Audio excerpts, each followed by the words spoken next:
Welcome everyone to our BVIPsych webinar series. Today our topic is on mental well-being, and if you would like ASL interpretation, click on the interpretation button on the Zoom bar to access the ASL channel. I'm May Nguyen, a school psychologist with the California School for the Blind Assessment Center and co-coordinator of the BVIPsych group, which is one of the interest group with the National Association of School Psychologists. If you're not a NAS member, we also have a Google group that is free to join for any school psychologists or other mental health professionals. It's also called BVIPsych. And we also have a sister Google group for SLPs or speech language pathologists. The links for signing up for both of those groups will be in the handout today. And we are really excited to be ending our school year on such an important topic of mental well-being. And so today we'll have a presentation, and next month on June 1st, we'll have a panel discussion. And so the registration link for the panel discussion will also be in the handout. And so before we dive into today's content, I have the pleasure of introducing our wonderful presenter, Shawn Marsolais. And she's a registered clinical counselor in Canada with a master's degree in vocational rehabilitation counseling. And she's been working in the blindness field since 2000. And in 2008, she founded Blind Beginnings, a nonprofit established to support in British Columbia the children who are blind or have low vision to reach their full potential. Shawn herself was born with a degenerative eye condition and understands firsthand the impact that disability can have on all members of the family. And so she has such extensive experience with individual counseling and providing psychoeducation to youth, and also supporting grief and loss support groups for parents who are raising children with disabilities. She really focuses on helping children and young adults to see their values, skills, and interests and abilities as they tackle the challenges of growing up and exploring possibilities such as volunteer and career opportunities. And so we're really lucky to have her here to talk about how to tap into our students' limitless potential. And so happy to have you share your unique experience and perspective with us today. So I'm handing it off to you, Shawn. Thank you so much. Okay. So my title is Mental Well-Being of blind and low vision youth. And these are just some of my credentials, I guess. I'm Shawn Marsolais. I've been a registered clinical counselor since 2012. Founder and co-executive director, programs and community engagement with Blind Beginnings. And that was founded in 2008. And I'm also, I think, mostly speaking today from my 50 years of lived experience. So I was diagnosed with retinitis pigmentosa when I was 5. My story is a little bit unique in that my parents didn't tell me about my eye condition until I was 12.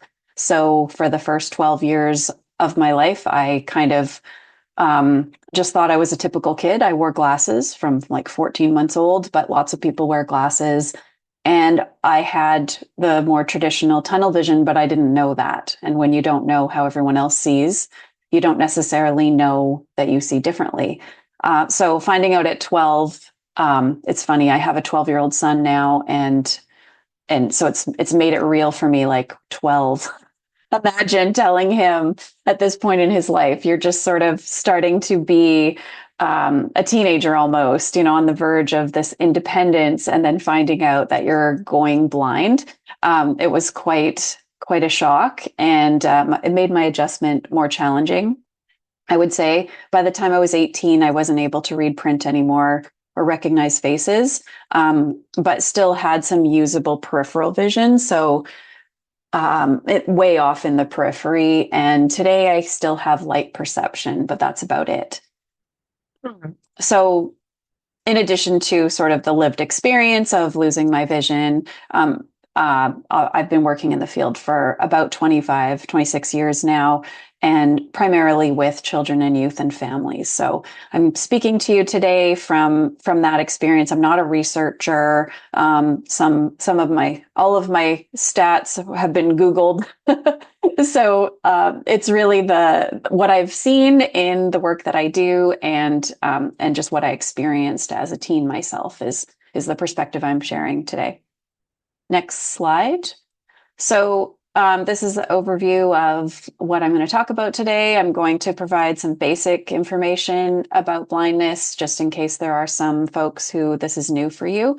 Why it's important for students who are blind and low vision to access mental health professionals with lived experience, and some of the common themes and issues that youth who are blind are bringing to counseling, and something that I'm calling the 5 C's formula to move children from a place of hopelessness to seeing their limitless potential. Next slide. So blindness is a spectrum. I think that people often think you're either totally blind or you're totally sighted, and that's absolutely not the case. So we've got some sort of photos here of different ways that people might see. You're not likely to meet two people from within the blind community who see exactly the same, even if they have the same diagnosis. So legal blindness is 10% or worse of your vision, or less than 20 degrees. And 20 degrees is kind of like looking through a toilet paper roll. So if your field of vision is less than 20 degrees, or you have 10% or less of your overall vision, you would be classified as legally blind. 92% of those who are legally blind see anywhere from light perception up to 10%. Only 8% of the legally blind population are totally blind and unable to distinguish light from dark or any shapes, color, or movement. Also, many of the youth I support have additional disabilities. Some common dual diagnoses include cerebral palsy, Down syndrome, and autism. And the terminology has changed a lot in my lifetime. So when I was growing up, when I was a teenager, we said that we were visually impaired. And then about, I don't know, 10, 15 years ago, it changed to partially sighted. And now it's low vision, blind and low vision. So when I use the term blind, I'm referring to blind and low vision. I'm not going to say blind and low vision every time. And I might slip in a visually impaired here or there, because that's how I defined myself for a long time. All right, next slide. So congenital versus acquired vision loss, I feel that these are almost two different disabilities. So congenital blindness is born blind. And so blindness is all they've ever known. It's normal to them. They are not mourning the loss of sight because they didn't have sight to lose. The thing that is challenging, so I feel like the advantage to being born blind is that you don't have all that grief. You're not necessarily scared to venture out into the world because of all the unknown, because you're not even aware that there is unknown. So, I mean, it's kind of, I think you can learn to be afraid of what you can't see, but when you lose vision, you know that there's, a flight of stairs you could fall down if you didn't know it was there. So, I think, the emotional aspect of being blind from birth is perhaps a little bit easier, but the challenge is the incidental learning that happens when you're typically sighted. So the example I like to use is a spoon. When by the time you put a spoon in a toddler's hand, if they're sighted, they've seen utensils being used many, many times. They kind of have an understanding of what that spoon is supposed to do. It's supposed to transport food from their bowl to their mouth. Whereas a sighted child might have only had the experience of the back of the spoon in their mouth. They might not know that a spoon has a handle. Food arrives in their mouth and they might not be aware of how it got there. So there's a lot of incidental learning, or learning that happens by accident, that we learn through observation. And when we can't see, especially, born without vision, there can be a lot of gaps in our understanding about how the world is put together. So we need hands-on experiential learning. Doesn't mean that you can't learn, of course, if you are congenitally blind, but you can't make any assumptions about the knowledge that you can with kids who are sighted. Now, acquired vision loss, people are mourning the loss of their sight. It's a huge loss if you've been sighted and now you lose the ability to drive or just to see faces or beautiful sunsets and all of those types of things. So it's emotionally very hard. There's a significant grieving process. I find that people who lose vision later on in life are more afraid to venture out, maybe afraid to do some of the things that they used to do with sight. It's just much more scary without their vision.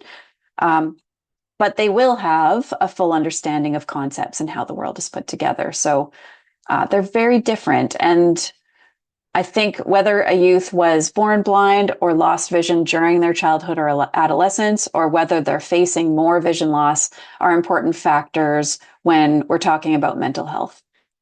Next slide. Person first versus identity first language. So person first, I am a person who is blind. Identity first, I am a blind person. So it's funny because I've been working in the disability field pretty much since I graduated from university, and I learned to always use person first language. I was told that it was offensive otherwise, even though personally I didn't find it offensive. So by the time I was an adult and had accepted my blindness, it wasn't offensive to me, but I could still, kind of thought, well, that's what I'm supposed to do. It was only in 2020, while interviewing a disability advocate on our Blind Beginnings podcast, that I learned about identity first language and that some members of the disability community prefer disability first, so blind person. And that resonates for me because I don't see blind as something negative. It's an adjective that describes me. But if blind is no different than beautiful, talented, smart, funny, then it's not offensive to put it in front of who I am. I'm a blind mother, a blind counselor, a blind woman. So when I'm talking about children and teens who are blind, I do often say blind children, and I hope that won't be offensive. I hope that won't be offensive to anybody, but I do identify with that identity first language. If you're not blind or low vision, you might want to stick to person first language when talking about the blind community or about an individual that you're supporting. This is kind of the end of my sort of basics of blindness content. Are there any questions at this point? Hi, Shawn, it's May. Looking at our Q&A and chat, there are no questions yet, so we can keep on going. Great. Okay, next slide. Why do you think it is important for students who are blind and low vision to have access to mental health professionals with lived experience? And I'm going to put this out to the group if you want to type in the chat. Why do you think it's important? Just trying to get you all to do my job for me here. Just kidding. Any thoughts?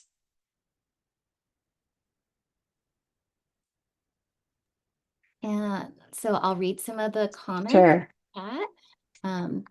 So reduce isolation and create connection with similar people. Another viewer says more understanding of their internal experience and helps the students know they are not alone on this journey. Another person says have someone they can relate to.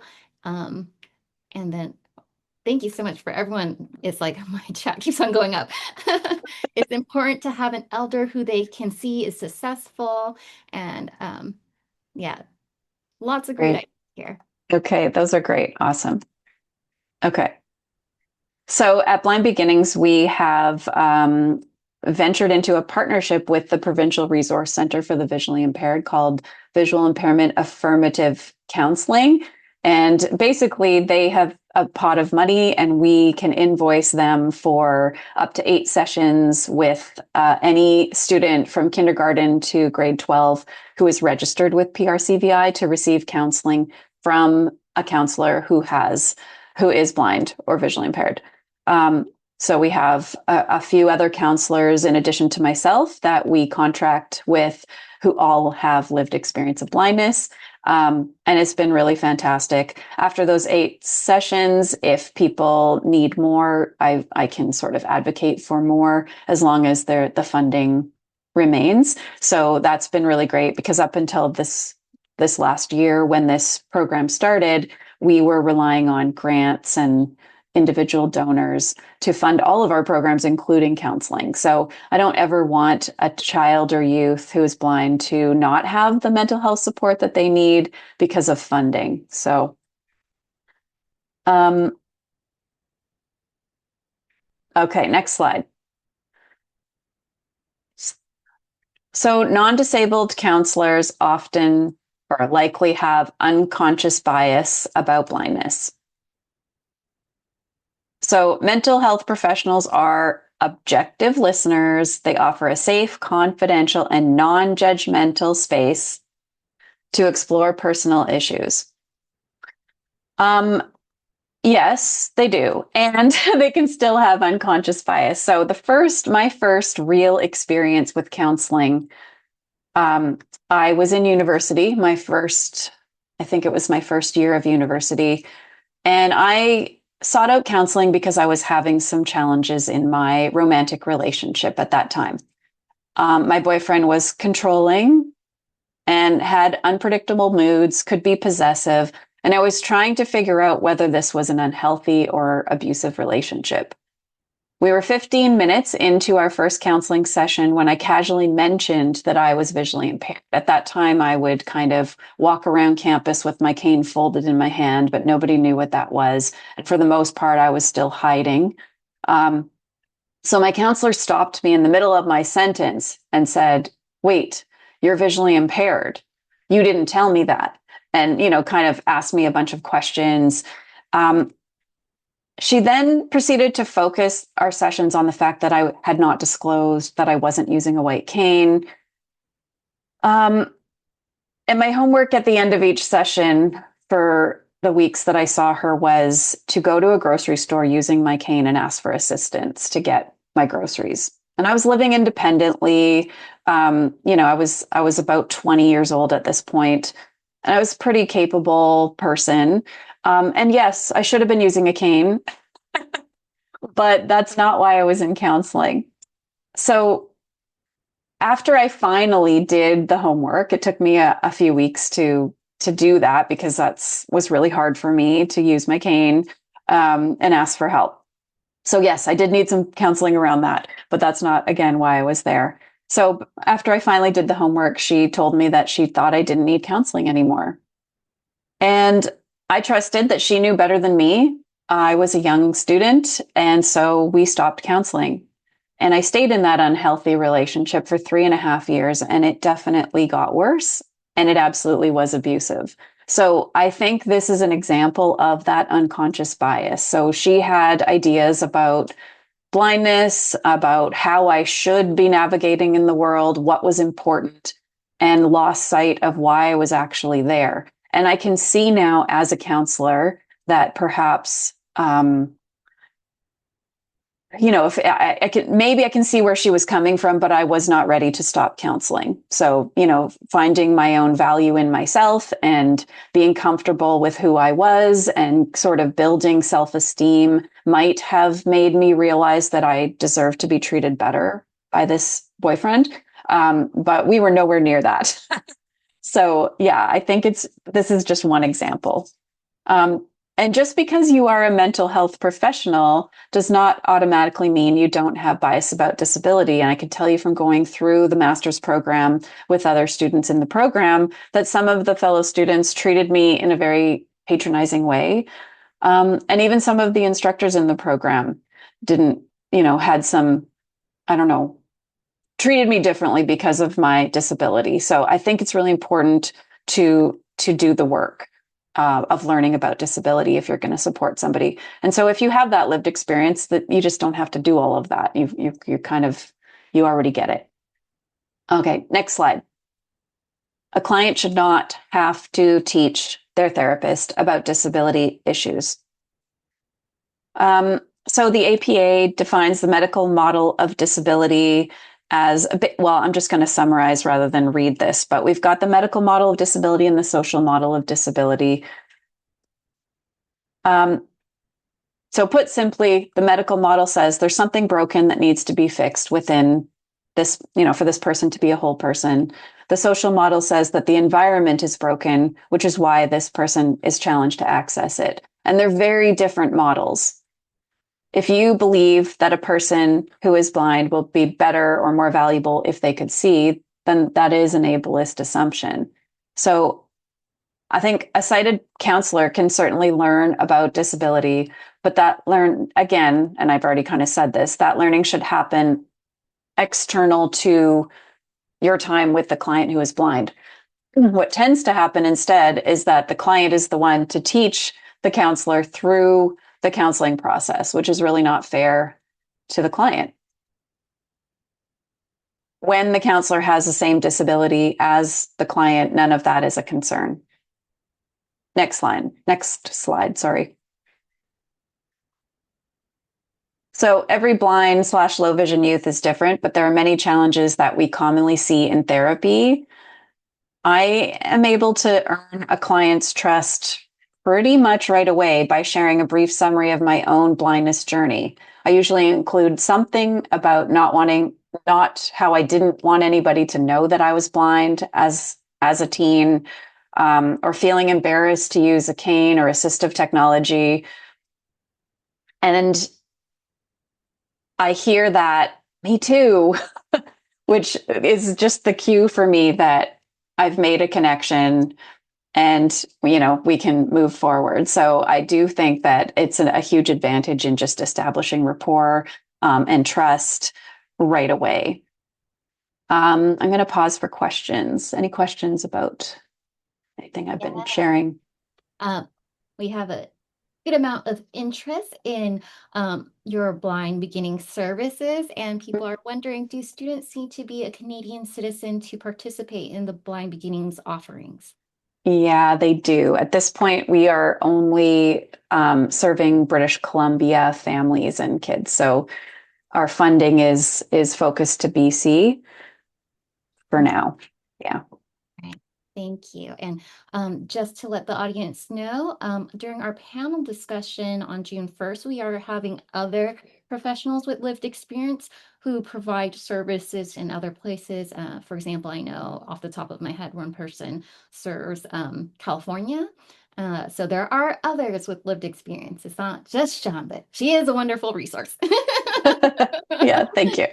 Another question, or actually before I get to the next question, a couple more comments came in to your earlier question and Mm, about uh, what are the benefits of having a mm, professional with lived experience. So I'm just going to read those comments to you too, and then go into the next question. So I have an eighth grader who just lost the loss of her usable vision.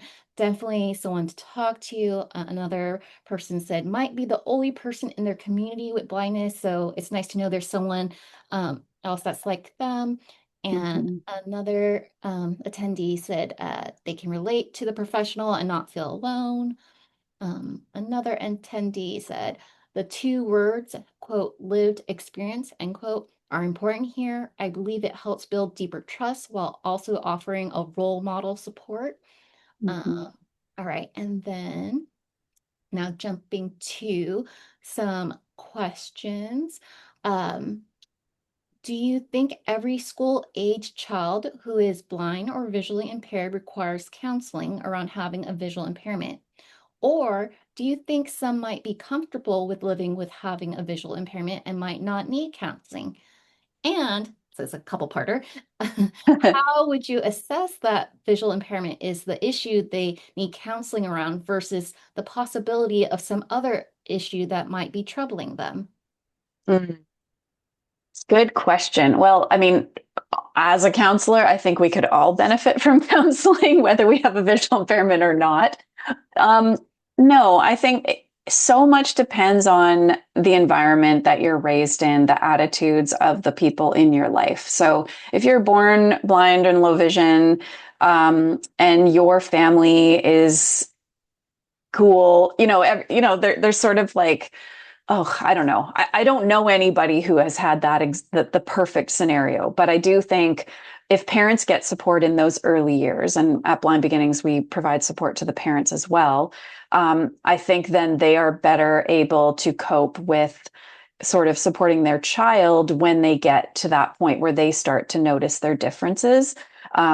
Parents are grieving. For them, it is a loss. It is, it's not something that they expected to have a child who's blind most of the time. So there is some significant grief. This is not the child they were expecting. But if they, so like in my case, I feel like my parents didn't get any support.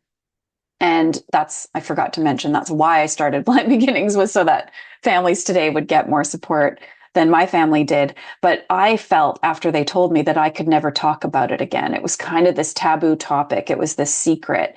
And so if I was struggling, well, I was struggling, I didn't talk to my parents about it. I felt like my parents were sad about this. This was devastating news to them. So I should try to convince them that I'm okay. I should just be okay.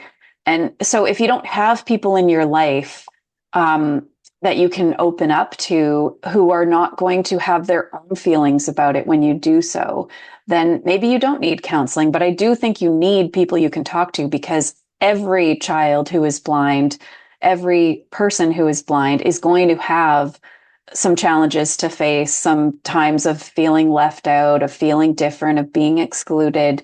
And there's feelings around that. So there has to be an avenue to process them. But we don't provide counseling to every single child in British Columbia who has a visual impairment. If, many kids don't come to us, that doesn't mean they wouldn't benefit. I think there's benefits in just connecting to other kids who are blind, having blind friends, being part of a community, having blind role models. There's lots of factors, which I'll get to in the limitless formula later on. But so I don't know if I answered all the parts of that question, but and in terms of how to assess, well, yeah, it can look different. Sometimes that, like, I think anybody observing me in childhood and adolescence, if they were observing from a distance, they would have thought I was absolutely fine. If I think vision professionals would have noticed how much I was hiding, the refusal to use a white cane, the sort of doing mobility grudgingly, um, you know, just never wanting to ask for help, the preference of like, I'd rather fail than have an EA sit beside me in home ec class, like those kinds of things. Those were indicators that I was not comfortable in my own skin. I also think that a child who is confident in, and comfortable with their disability, if at all possible, having them do a presentation in front of their class about their disability is a really great way to sort of bring the elephant in the room to life. And give other students a chance to ask questions. It's kind of like shine a light on the difference, but in a positive way, in a confident way. I think if a child there's no way they would do that, they might need to talk to somebody. I think they might have some stuff they need to work through. I wish I could go back and do it all again now with the confidence that I have, and I would do my adolescence very differently. But that's, after decades of learning and reading and counseling. Thanks so much for sharing your own personal experience, Shawn. Hmm. And just to add my 2 cents to that question about, should every child with blindness or low vision or deaf blindness have counseling? I think it's really important to recognize that as educators, we might be the first ones to notice those certain signs of struggle, and our children with sensory loss are at much higher risk for different mental health challenges, and like people said in the chat, for isolation and you know they're still on that journey to their adjustment to vision loss and accepting that part of their identity and integrating it. So, a lot of the research is showing that they're they're at much greater risk than their sighted peers for anxiety and depression. So I think it's really important to have a social emotional mental health screening as part of every assessment. That's my professional opinion. Mm. And I know I quote some other authors or research articles that recommend that as well. So I can add that to the handout for people to reference as well. But I think it's really important because a lot of our students are masking and like they might do things in their VI session or O&M session, but don't in the real world. And then it's like, oh, you need these skills to access your learning more efficiently and whatnot. And so if they're not accepting that portion of their life, then it's Mhm. like they're not taking full advantage of all the skills and teaching that you as the TVI or O&M specialist or whatever your background is. So I think it is really important, but yeah, there's not every child or family is ready to accept that kind of help too. So that's another part of it. But thank you so much for Mm. sharing. And then there's another question. Does your organization do group therapy with students?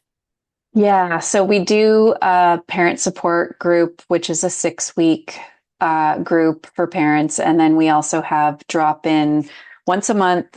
Actually, today, Kids Connect. It's not so much group therapy. It's kind of a junior support group, but it's also building social skills. So there is, a chance for kids from all across the province to connect on Zoom on their lunch hour from school. So the vision teachers are involved in helping to connect them. And we play games and get to know each other, but there's some sharing and role modeling and that connection. And then we have a Youth Connect for teens as well.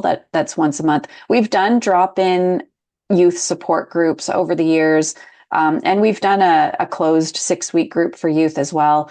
It sort of Blind Beginnings is it's the needs in the moment. So, occasionally we have like a large group of teens who want to connect and need that support. Sometimes we don't have the numbers to pull off some of these programs. So, if we're not doing if we're not doing support groups in the traditional sense, then we definitely make that individual counseling available. But there's a lot of peer support too once the youth have connected with each other. So they're informally supporting each other. Thanks, John. And there's a couple more comments. It's about a specific student.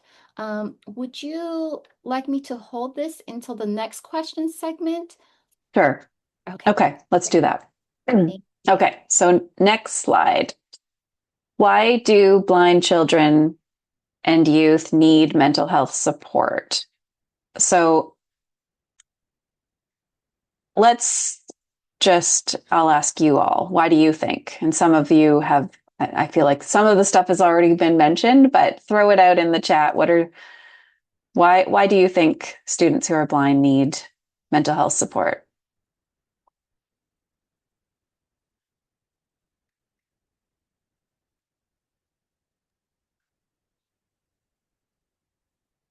And while people are typing their responses, I'll go ahead and read some of the Mm-hmm. other comments that I was going to hold until later. Uh, Okay. so, yes, great resource. This individual has a student who sees a therapist in San Mateo, California, who is blind. So great. Um, Mm-hmm. and then, so in response to your question, understanding where their feelings are coming from, how to cope, learn to adapt. Another participant says, depression as they are not like everyone else, or that's how they feel anyways. Uh, another, thank you everyone for all the comments. My chat keeps on popping up. um, so another person says, when in a sighted environment with peers, they often feel left out or isolated. My student said yesterday, quote, I feel invisible, end quote. That. Another participant said, in many cases, they may be the only student in the building with this disability, so it can potentially be isolating. Another participant said, society's view or treatment of disabilities. So, Mm-hmm. great comments. Awesome. Okay. All right, next slide. Okay, so this is a list of some of the things. So each slide is a different one. So the first one is physical appearance matters. Children become more conscious of their appearance as they approach their teen years. Even though they may not be able to see how others look, they may want their hair, clothes, and shoes to be just right. They're very aware of the importance others put on physical appearance and want to look right in order to fit in. So, not being able to see how you look in comparison to others leads to self consciousness and lower self esteem. There is a reason I listed this first. It's still something I worry about, especially as a woman. I'm always worried if I look appropriate for the situation. In the teen years, this is even more amplified. So, I think that, am I dressed appropriately? Are my clothes in style? Do I look like everyone else in the room? What do you wear when you're at a hockey game versus a birthday party or a conference or whatever? So just like it's this constant thing. And when you can't look around and see how everyone else is dressed in comparison to you, you're always wondering, am I overdressed? Am I underdressed? Am I okay? And you can feel like I don't know. I don't know what the word is exactly, but I think it's a huge issue for many people who are blind, but especially in those teen years when appearance matters. Next slide. 90% of communication is nonverbal. So youth who are blind often report less friends and dating experience, leading to loneliness. They may miss nonverbal social cues and struggle to read body language, making social interactions difficult. It's tough when you can't read the room, and typical teens aren't necessarily going to accommodate. So I don't think I need to say more about that. Next slide. Looking different is hard. Using a white cane, wearing thick glasses, having to hold a book close to your face, using technology, sighted peers or not, makes you stand out, and not in a good way. There's a photo of 3 of our Blind Beginnings youth here. One of them is using a cane and the other 2 are not. Interesting, all 3 are blind, but only the one who is born totally blind is using her cane. The other 2 have acquired vision loss and they're not using their canes. I did not use my cane until I was in my early 30s, aside from when it was absolutely necessary, like in the dark, if nobody else was around. And it was actually a sighted boyfriend who made a comment early on in our dating about how he preferred when I used my cane because he didn't feel so responsible for me and everybody was getting out of our way. And until that time, I just was so self-conscious. I thought people wouldn't want to be around me if I had my cane. So sort of his validation, it's sad that that's what it took, was what I needed. It was like, okay, this sighted boyfriend is okay, and actually prefers, like, is not embarrassed to be seen with me using a white cane. So that looking different is really, really huge, especially in the teen years. I remember having materials enlarged and I wouldn't use them if in class, if they were on a huge, big piece of paper. So if they cut the paper in half, and so I would have sort of half a page at a time that I could read, and it looked like everyone else's paper size, then I would use it. But otherwise, I was super embarrassed. I wasn't bringing any large print textbooks to class because they were so big and, just draw attention. And I did not want anybody to know. And it's like knowing is one thing, but looking different is a whole other ballgame. Next slide. Feeling less skilled than sighted peers. Teens who are blind and low vision may feel less skilled in academics, activities of daily living, independent travel, and social skills, which leads to feelings of inadequacy. So when you are, maybe you aren't allowed or able to cross the street independently, but sighted kids are. You can't just like go to the park with your friends because you don't have the skills to do that, or you're missing things perhaps in in your classroom, so your grades are not as high. You just start to feel like you're just not quite as good as everybody else because you're lacking in some of these areas. Next slide. Teens who are blind often have parents who are overprotective or underestimate their abilities. So when youth are not allowed or encouraged to practice independence, frustration and feelings of helplessness can result.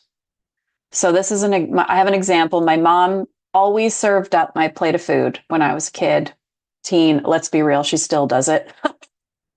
And so when I would go to a friend's house when I was a youth, and my friends would be serving themselves, right? That they would be passing around bowls of food and people would be putting the food on their plates. And since I had no experience to do this, it was even more difficult for me to try to do it now for the first time in front of people.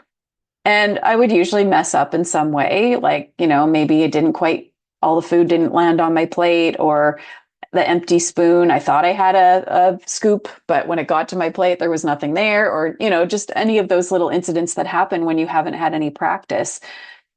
And so when you mess up in those ways, it reinforces your feelings that you're not as good, not as capable. I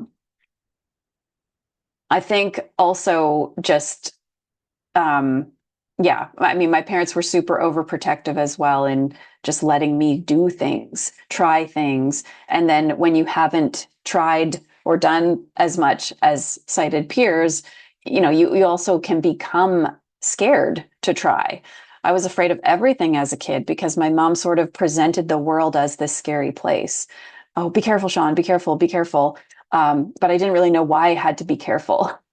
It wasn't really explained to me. And why did I have to be careful, but my sighted sister didn't? So I think it's so common, and youth are coming to counseling often because of their parents being really overprotective, not letting them do something. In terms of underestimating, my parents we would talk about what kind of a job I would be able to do one day without vision, rather than what kind of a job I wanted to do. And I think there's also parents who are focused on finding a cure for their child. So I didn't include this in as a slide, but I think since we're talking about parents right now, that can be really damaging too. So just that sort of, you are not okay the way you are, and we need to keep trying at one surgery after another, or one procedure after another to try to save the vision you have, or to try to better the vision that you have. Over time, that really can erode your value as a human, right? You feel like, I'm not okay unless I'm sighted. I'm not okay if I lose this vision. It can be really damaging. Next slide. Challenges making and maintaining friendships.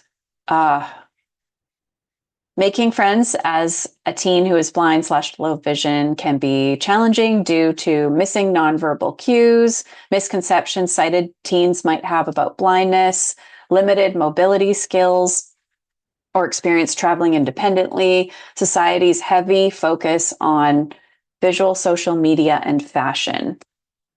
This is a big one for so many kids and teens who are blind. Many don't have friends, or maybe they have one friend. When I was a kid, I was often friends with the new kid, but the new kid usually moved after a year. So I was back to square one of having to try to find another friend. And sometimes you just took what you could get.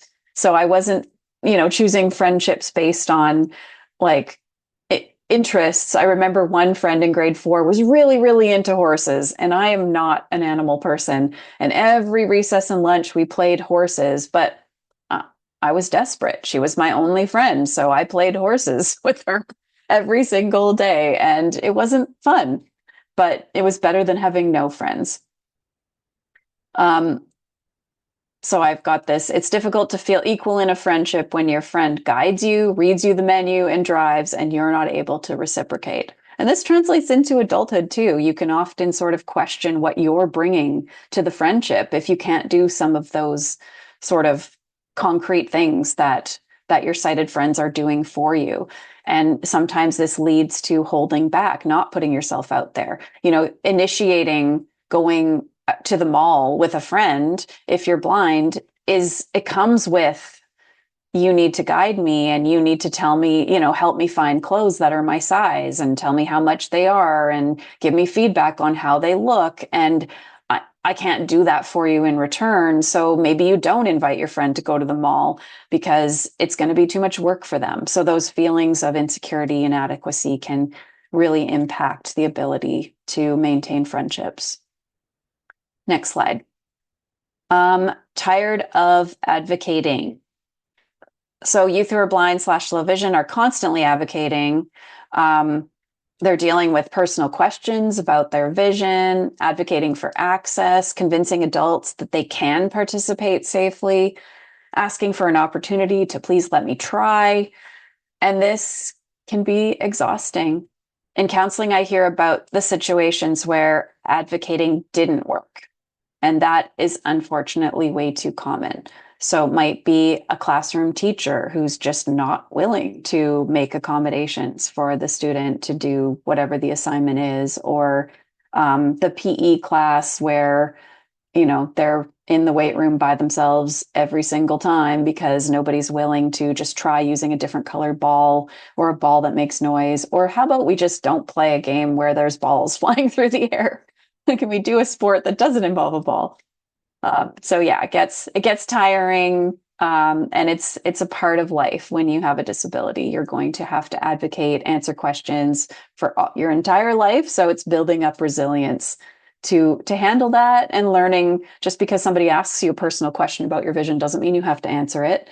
But how do you kind of wiggle your way out of answering if you don't feel like it's an appropriate question? So counseling can apply to kind of working on those things as well. Next slide. Limited employment options. So the standard jobs that typical teens do, like working at a fast food restaurant, are more difficult when you're blind. So getting that first job is much harder. Furthermore, youth who are blind / low vision have often been told that their career options are limited. So in counseling, we think creatively about what they can do now and expand the possibilities for their future career. I think that we need to start by asking kids, teens, what do you want to do? What are you good at? What are your interests? And not worry so much about vision, because there is always that first person who is blind to become whatever profession. So who's to say that they can't be that thing, right? I used to work in the career department when I worked for the Canadian National Institute for the Blind when I first graduated. And I was doing assessments with people who had just lost their vision, and they would say, so what kind of jobs do blind people do? And we would say, oh, you can pretty much do everything except maybe be a pilot or a doctor. And then I read an article about a blind doctor, and I was like, wow, like how many people told him over and over, you can't be a blind doctor. There are no blind doctors. But obviously he really wanted to, and he figured out a way. So I just think when you want to do something, you're going to be way more motivated to creatively kind of come up with a way to do it, to work around the barriers that are in your path, rather than, oh, you should be a court reporter because you can type really fast, but you have no interest in doing that. Or you should work for a bank because they're an equity employer and they hire people with disabilities, but you have no interest in that. You're not going to be as successful, and you're certainly not going to be as fulfilled. So I don't think that youth who are blind are as limited as they believe they are. And counseling means kind of talking through some of that, challenging some of those beliefs. Next slide. Masking due to internalized ableism. When you can pass as sighted, you might choose to hide your visual impairment, believing that if people know the truth, they will see you as less than. This often comes from your own belief that you are less than. I was a master at hiding when I was a teen. And when you're hiding, you don't join clubs, you don't go out with friends, you don't do extracurricular activities, you might not even raise your hand in class, because you don't want to give yourself away. So the more you put yourself out there, the more people might notice that you're doing things a little bit differently. The irony is that the more comfortable you are with your blindness, the more comfortable others will be with you. I think this internalized ableism is huge. And for me, kind of my parents, certainly I grew up in a time when you didn't really see people with disabilities integrated into society. So I started school the year that the School for the Blind closed in Vancouver. So I was kind of that first wave of integration. And so there was definitely this feeling around me that this was a tragedy that I was blind, and who knew what would be possible in my future. And I think that that came with some deep-seated kind of beliefs about blindness within myself that it's taken a long time to overcome. Um, Next slide. Exclusion and social isolation. So worries about getting hurt can lead to limited opportunities for youth who are blind and low vision to participate in clubs, sports, extracurricular activities, which decreases opportunity for social connection. So in the previous slide, I was talking about choosing not to participate, but here I'm talking about being told you can't. So I remember grade 4, we have May Day in the town I grew up, and all the grade 4s would dance the maypole.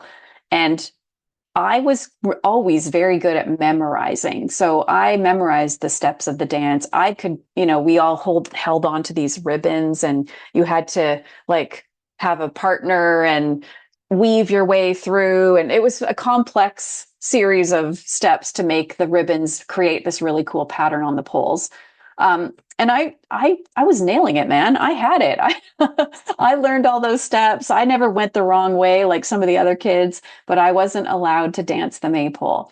Nobody explicitly said it was because of my visual impairment, but I have a hunch that it was. It was too risky.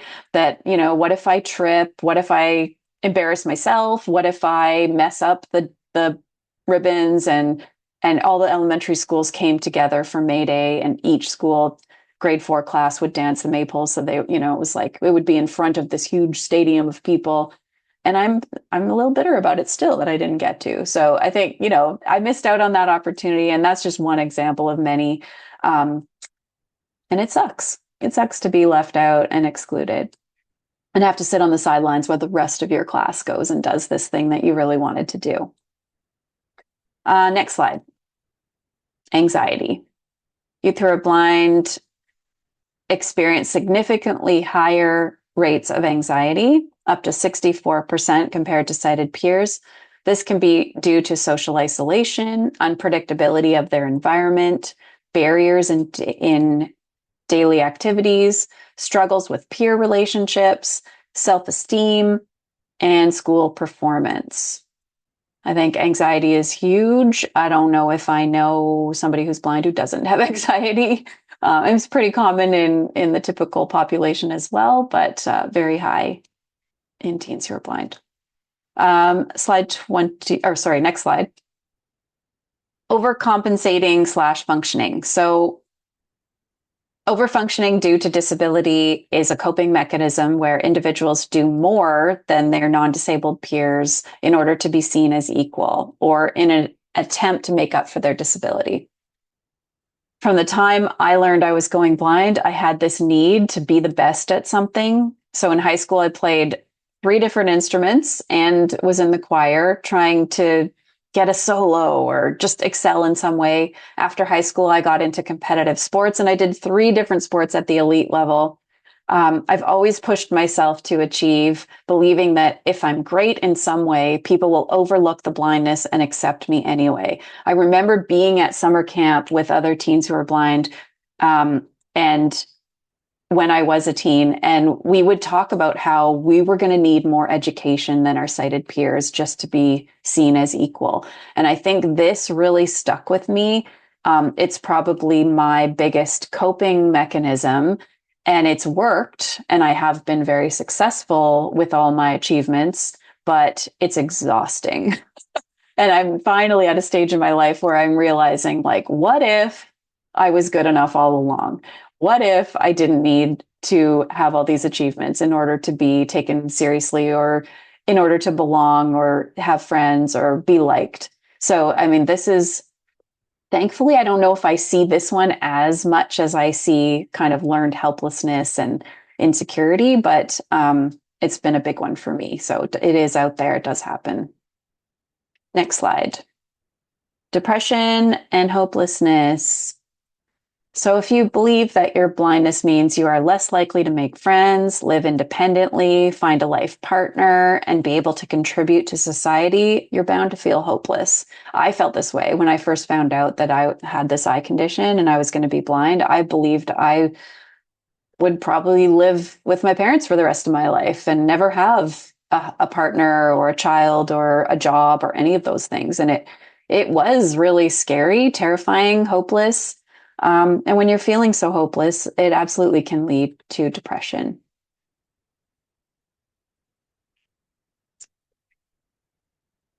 So those with visual impairment are nearly 2.5 times more likely to exhibit suicidal behavior and nearly twice as likely to experience suicidal ideation. Adolescents with visual impairment face the highest risk because of their feelings of isolation and hopelessness. So these are some sad statistics, but there is hope. But before I move on to the 5 C's formula, I'll pause here for questions. Thanks so much, Shawn. So lots of activity in the chat. So to return to you a response to your earlier question about the need for counseling, someone added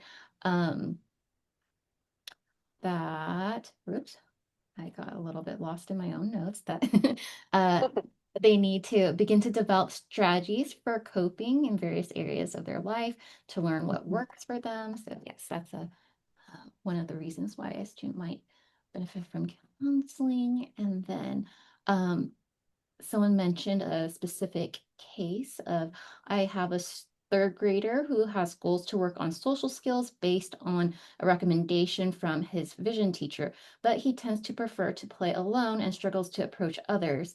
He reports feeling sad but cannot articulate why yet. Wondering if you have any advice. And just to let you know, there was another attendee who commented to that initial comment. One thought about your third grader. Does he have activities that he shares with or can share with peers? It would be hard to approach peers in the absence of shared activities or shared language. And then the initial commenter replied back, he does. I find his approaching of others is inconsistent, hard for him to keep up on the playground. But when playing indoors in small groups, he does better. I try to make his counseling group about social skills and not about his vision at all. He does need to be somewhat separate from the other kids because he needs to be near the instruction. Um, so thoughts on that?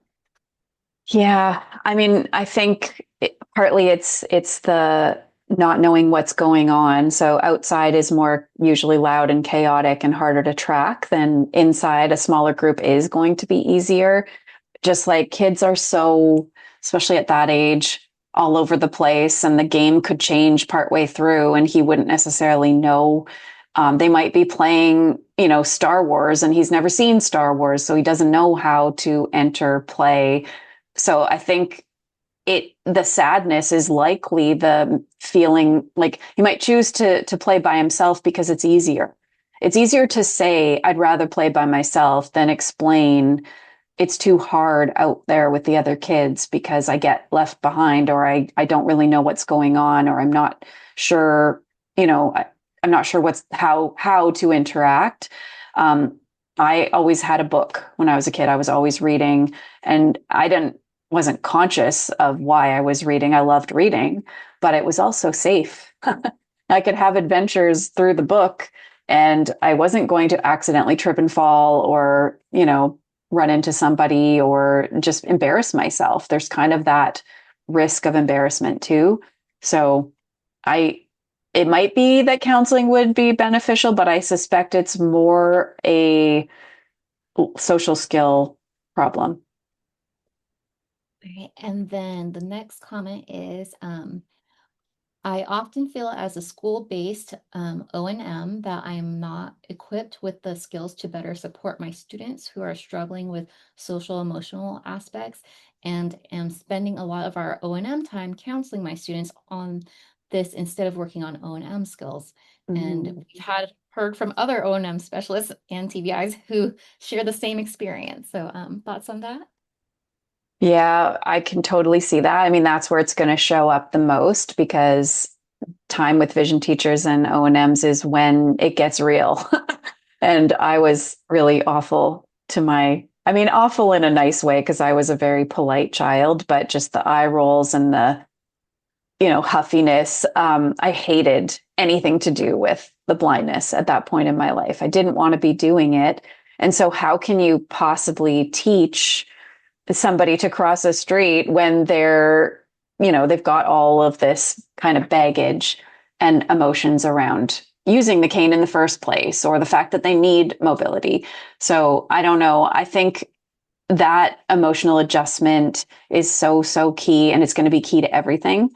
That until they are able to process those feelings and deal with all of that, they're probably not going to learn what you're trying to teach them anyway. So it might not feel like it's valuable time. If you feel ill-equipped, then make a referral. Maybe suggest, is there would you be open to talking to a counselor about some of the things that you talked to me about? I think it could be beneficial, and I don't have the training to support you in the best way. Or, somebody might be better able to support you. Encourage that. And if you do feel like you're okay to listen, don't worry too much if you're not, you know, getting those skills taught, because spending that time listening to that student is actually like really crucial and is going to help them in the long. Yeah, thanks. Totally agree. And as in response to your response for the third grader, thank you as the one who posted about the third grader. I appreciate your insight. And for the O&M comment, that participant says, thank you, exclamation point. And Oh. um, also throwing in my 2 cents for those who are working in California, it might be good to talk with your IEP team and see whether the student should be referred for educationally related mental health services evaluation, ERMs, or just in general for anyone who's not in California. Like, you know, it's possible to have counseling as a general ed service or as an IEP service, and so it's important to do the assessment to see where the support might be better to come from. And of course, it's always different in every district or county or whatnot. But there is a question, or sorry, before I go into the next question, one participant says, I am guilty of masking, exclamation point. Now I advocate for people to live their true self. So someone with similar Yes. experience. Um, Next question. Would like input on going to a school for the blind for the expanded core curriculum for a general education student for a short term, like a year or two to hone their skills. Mm. What are your thoughts on that? Yeah, so I actually had an opportunity to work at a school for the blind in England after university. I was there for 6 months, and that was my only experience at a school for the blind. And I absolutely, up until that point, I was like, no, no, no, schools for the blind, not a good idea, doesn't prepare you for life. And then I actually experienced one, and I thought, oh, I can totally see the advantages here. Um, but I did also see that kids were on the weekends going home and not like their families didn't know how to integrate them or accommodate them. So yeah, I think there needs to be a balance. So if they're in a typical school and they're doing some of their learning at a school for the blind, I think that's a great sort of balance of being around other blind kids to have that social connection, being in an environment where you can actually learn with the tools that you need. I think it does make sense, but also still be so. So I think an ideal situation is kind of like you're at a regular school, and then for certain courses you go to the school for the blind, rather than like a year at a school for the blind, but I don't know how easy that is. But yeah, I think some sort of mix of both is probably the best. And what I've tried to create with Blind Beginnings is it's not a school for the blind at all, but it's a place where we do work on some of that expanded core curriculum stuff through our youth leadership pre-employment program. We have a LIFT program, life skills instruction for teens. Even at our summer camps, there's always some learning and self-advocacy practice and O&M involved in all of our programs. And it's kind of this, everyone's in a typical school, but then they're coming together for this opportunity, this sort of residential opportunity. And there's lots of programs like that in California and throughout the United States. So Mm-hmm. I totally agree with trying to connect your students with the VI community and taking advantage of all these different opportunities to participate in like summer programs or, 1 week programs during the school year. Um, the person who gave the comment about masking said, in high school, I was hiding in plain sight. I didn't realize the only one I was hurting was me! Exclamation point. Yes, That's so totally. awful. Yeah. Okay, and then a question from a school psychologist. As a school psychologist, how can we best support students? For example, there are two students who recently got diagnosed with a condition where they are going blind. One of them is in a moderate to severe setting, and the other one is in a mild to moderate setting. So, special day class, so they're in a uh, special education classroom for majority of their day is what I'm reading from that. Mm. Um, so the how to support them, is that the question? They both Okay. recently got diagnosed with conditions where they are going blind, and Yeah. it sounds like they might have some um, needs beyond Hmm. just vision. Hmm. Yeah. I think well, maybe my formula might answer that. All right, Because so yeah, I think it will. I think there's a lot of things, but it's a big answer. So I'll try to answer it through the formula, and if I haven't, then ask again at the end. great. And I'll do one last question before we go into your formula. So regarding future um, careers for students, how do you prepare or sit with or help students navigate with or in that dedicated or delicate safe space while knowing that they would inevitably have to face some of the changing realities of employment? Um, yeah, so I kind of come from the I don't tell anybody that you can't do anything because I don't think I know that to be true. So even driving, right? We're getting self-driving cars now. Like, I mean, who knows with technology, with AI, what is going to be possible or not possible for people who are blind. So I don't think we need to be the one to burst the balloon of the youth. And I think that there's too much of that. I think there's too much of protecting and not wanting them to be disappointed later.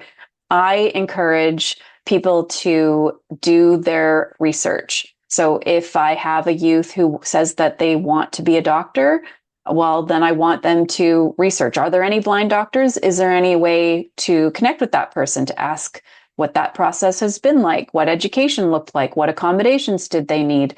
I would talk to other doctors or other people in that profession. So, sort of like when you start to dig in deeper and you realize, oh, you have to go to school for that many years. And oh, actually, this person said it was really hard. And if they had to do it over again, maybe they wouldn't. Or I don't know. I think you will come to your own decision. And I've had that situation. I encourage them because so few people are. The majority are going to say, oh, I don't know if you're going to be able to do that because you can't see. How are you going to do this and that and this part of it? Like it, it's just so deflating when you're excited about something. So maybe you're not going to, maybe it turns out you do some research and you realize, okay, I don't want to be a doctor, but I think I want to be a physiotherapist, or I want to do something in the medical field that doesn't take quite so much schooling. That isn't there. There aren't going to be as many barriers. So I don't know. I don't think it has to be. I also don't tell little kids that they're never going to have a driver's license if they're blind, because again, like, who knows? And they'll figure it out themselves. You don't. I think that when kids are sighted and they have these big dreams, or I'm going to be a rock star when I grow up. We don't say, oh, no, you're not. Because, we just don't do that. So why would we do it to kids who are blind? And that might be controversial. I don't know, but that's how I approach it. All right. Thanks so much, Shawn. So why don't we Move on. continue? Okay. Yeah. Just to let you All right. know, we do have the ASL interpreters for a little extra time after our official end time. So Okay. don't worry, there we have time. Okay, great. I think I'm good. I think I'm on track here. Okay, so next, if you haven't already advanced to the next slide, the 5 C's formula. So Blind Beginnings has a no limits philosophy. Everybody has limits, but when you're blind, I think, or when you have a disability, people often assume you're more limited than you are. And I just think that we should all be able to choose our own limits. So I've always wanted to write a book. But I didn't really know about what. Like, for decades, I've like, one day I want to write a book. I have no idea what I want to write about. And so, as an exercise to try to figure this out, I was thinking about, you know, how, what are the things that I feel helped me to kind of come to this place of this limitless philosophy? What helped me along my journey to kind of be where I am today? And I took that list and narrowed it down to 5 things. And since I like alliteration, I made them all start with C. And so this is the 5 C's formula to move children who are blind and low vision and their families from a place of hopelessness to seeing limitless potential. So next slide. The first C, compassion for self. At Blind Beginnings, we teach self-compassion through programs such as individual counseling to kids, teens, and parents from counselors who are blind, are seeing things differently parent support workshop. So that's that 6-week group for parents. And we actually go through the 5 C's formula in that group. So it's a psychoeducational group where there's a little bit of talking about each of the sort of pieces of the formula, and then putting it out to the parents to just discuss. And we've had our drop-in teen support group or Kids Connect. So all of those programs are places for where that they're going to get that compassion from each other and from me. But compassion for self also means acknowledging what is hard about being blind, allowing yourself to feel the feels, grieve what you were missing, and self-care. So I have what I call blind days. Some days it sucks to be blind. Maybe I've like walked into a pole and I've got a big goose egg on my head again. And I'm vain. I don't want to have a goose egg on my head. So I feel sad about that. And that wouldn't have happened if I could see. Or you bend down to pick something up and you hit your face on something. Like, those are usually the times when I'm particularly, maybe it is just the physical appearance thing, but those, or I don't know, my son was finishing kindergarten and they had like a end of year celebration, and it was a slideshow and there was no audio except music, and everyone was looking at the cute pictures of all their kids from the year, and I just felt super left out. It's hard. Those times are hard. And when those hard times happen, you need to have compassion for yourself, right? Yeah, it is hard. I mean, everybody has hard days, but like, acknowledge that sometimes it's really tough, and make sure that you have the support that you need in those times. Next slide. Confront and challenge your assumed limits. So at Blind Beginnings, we include blind role models in all of our programs, invite guest speakers and presenters who are blind to programs like our What Happens After Grad workshop, our Creating Confidence workshops. We educate through our Limitless podcast and blog. So I think when I first found out that I was blind, I mentioned I had this really negative stereotype of blindness. And and that really terrified me. And I think that made me kind of, it delayed my acceptance. I was in denial for a long time. I don't really have tunnel vision. I can see off to the sides. They must be wrong. And the hiding, just like I can fake it. I'm going to fake it as a sighted person. I'm going to keep people from knowing this about me.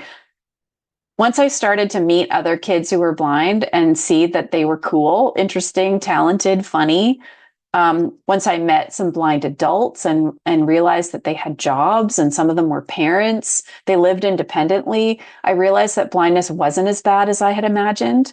And like any fear, when you face it, you see that it's actually not as scary as you thought. So I think it's so important to really confront what your diagnosis means, right? What is blind? Like, what does that look like? And also that there is such a range. Blind people are as diverse as sighted people from all ends of the spectrum. Some of them are helpless. Some of them are very independent. And most of us are somewhere in between, right? So some of them do use a white cane and wear dark glasses, like that sort of stereotype I had in my mind. But many of them do not. So just realizing like I'm not pigeonholed into being this stereotype that I imagine when I think of blindness. Next slide. Connection to a community of peers. So connecting to a community of peers means being introduced to resources, receiving empathy from those who truly understand, instruction on how to advocate for your needs, learning how to explain and answer questions about disability, opportunity to celebrate wins with those who get it, reassurance that a meaningful life is possible. This is what Blind Beginnings does best, I think, is create a community. And for me, going to summer camp and meeting other teens who were blind when I was a teen probably saved my life. I think when you don't have friends at school, but you have some blind friends, you know that you're likable. And that's so important. Like it is really isolating to be the only one in your family, the only one in your school, sometimes the only one in your community. And you really need that connection. And I think in every program that we do at Blind Beginnings and every single evaluation, people will comment on how important or crucial or beneficial it was to connect with other people who are blind or who are parents of blind kids. It's so, so important. Next slide. Capability comes with thinking creatively. So at Blind Beginnings, we have done some cool things to raise awareness about the capabilities of people who are blind. We did a flash mob incorporating our white canes. We did the gross grind. There's a documentary on YouTube called Do the Grind Blind. I recommend checking it out. So the Gross Mountain is a mountain in Vancouver, and it's a hike, and it takes average fit people about an hour and 15 minutes to hike, but it's really hard. It's like big steps, but they're like rooty, I don't know how to explain it. It's a rugged terrain, let's just say. And it's pretty tough. So 9 blind youth climbed the Gross Grind, and there's a documentary made about that. A few years years ago, we did the Limitless Beauty Blind Beginnings fashion show. So we had youth who were models walking the runway, and there's a photo there of Nika and her dog, her guide dog. People with disabilities are the best problem solvers, the best at thinking outside the box because we have to be. And when you can get past not wanting to look different and think creatively about the many ways to achieve a wanted result, you will absolutely be capable. This is my favorite of the C's because I really do think that, just thinking a little bit differently about something, there's always a way to do it. You just have to do it differently. Next slide. Our final C, courageously carry on. It takes courage to confront your diagnosis, connect to a community of peers, to be and look different, to face insensitive comments and stares from others, and to have compassion for self, to sort of face that grief. Courage is my favorite word. And I think that some of the best things that have happened in my life have required courage, but doing the scary thing has always resulted in something good happening. I mean, today is a prime example. I was really nervous to do this, but it's been really great. So this is my quote. Courage is being afraid and doing it anyway. And that is the mantra that I say to myself when I'm faced with something scary. And then I feel really good about myself for doing the thing because I've acknowledged that it's scary and I'm choosing to do that scary thing. Along with courage, though, and these don't start with C, so I'm just lumping them in here, but I think you also need grit, determination, and resilience. So when you're blind, you are going to come up against some barriers. People are going to say no, and you got to keep going. It took a while for me to kind of find the job. Getting a job when you're blind is tough, and there was a good long year of unemployment, after getting a degree, and it was discouraging. There was many times when I thought, okay, this interview went really well, and I think I'm going to get this job, and then you find out that you didn't, and I would think to myself, well, I could give up, but if I give up, I'm definitely not going to have a job. If I keep trying, there's a chance that I will. So that determination, that resilience, that grit, that keep going, keep facing the potential rejection is also really important. Here's a photo here of me and my son. We did a 5K run last year. That's us. Next slide. So this is my last slide. This is just contact information about Blind Beginnings, I hope. I forgot to mention that the 5 Cs are not in any particular order. And that's just the order that I've presented them, but they are all needed in order to sort of see that limitless possibility. Last call for questions. So, not seeing any new questions yet, but there are lots of thank yous. So, one participant said, "Thank you so much for all of this incredible content and your perspective. What an amazing presentation." And then someone said, "Oh, great picture, lovely." And thank you, thank you. And this was so helpful. Thanks so much for hosting this. And uh, I'm posting it to NAS. Plan on joining the NAS BVI site group. Heart. Thank you. And someone said, "Can we have a part two?" Lots of exclamation points. Wow. And so we are kind of having a part two, except this in June, on June 1st, Shawn will be joined by other panelists who have experience working with blind and low vision and deafblind youth, some with lived experience and some who do not have lived experience of sensory differences or sensory loss. And then more, thank you so much. Amazing. Thank you for your work. Thank you so much.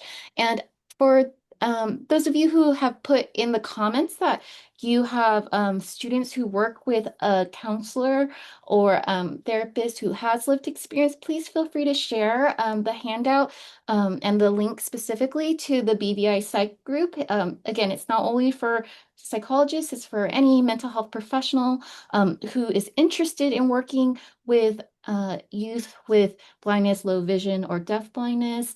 And so we welcome others besides school psychologists to join in the group. And we have a little list going of people who have self-selected to be on the list because I get a lot of questions. So if you want to, you can add yourself to the list as someone who is a provider who has experience working with blind, low vision, or deafblind youth, or you have lived experience yourself. So please share that with your providers. I know there was someone who mentioned that their student has a provider with lived experience. So I want to make sure that we're, collecting our resources together.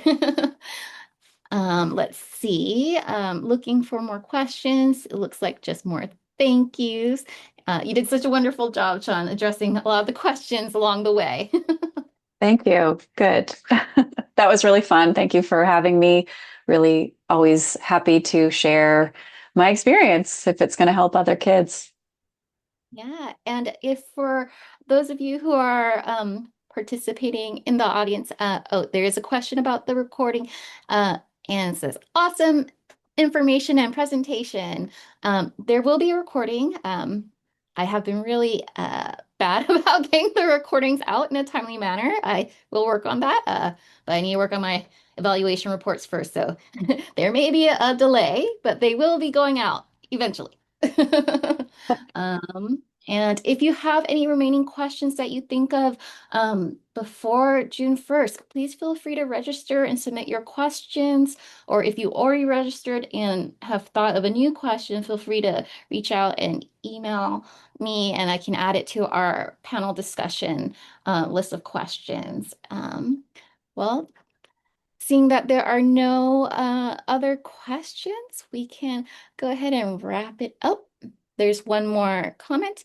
Thank you so much for this information. I'm currently getting my TVI credential, definitely adding to my toolbox. Wonderful. All right. Any last thoughts, Shawn, before we close it out? I don't think so. I guess just a plug for the Limitless podcast. It's we've been doing it since COVID, since 2020, and I'm the host, and then I'm joined each week by different youth and alumni, and we talk about lots of different blindness related content. So we've got over 230 episodes. So if you are interested in learning more, you kind of get to be a fly on the wall and learn about blindness from those with lived experience. So yeah, just love an opportunity to plug that. Yes, And look up Limitless, the Blind Beginning. If you type in Blind Beginnings to your podcast app, it'll come up because there's more than one podcast called Limitless. yeah, and if you have the, and I'll put the copy of the handout again into the chat. I put links to a lot of the different pages from your website about your Oh, group, great. like in response to people's questions, and included is your blog and the Limitless podcast. So all the links are in the handout. We try to keep it in one spot to make it easy. So it's Great. there for you if you want to check out the podcast. And then someone said, awesome. Thank you. All right. Well, thank you so much, Shawn. Again, Thank you. here Yeah, my pleasure. and looking forward to our next discussion. Okay, yeah, see you in June.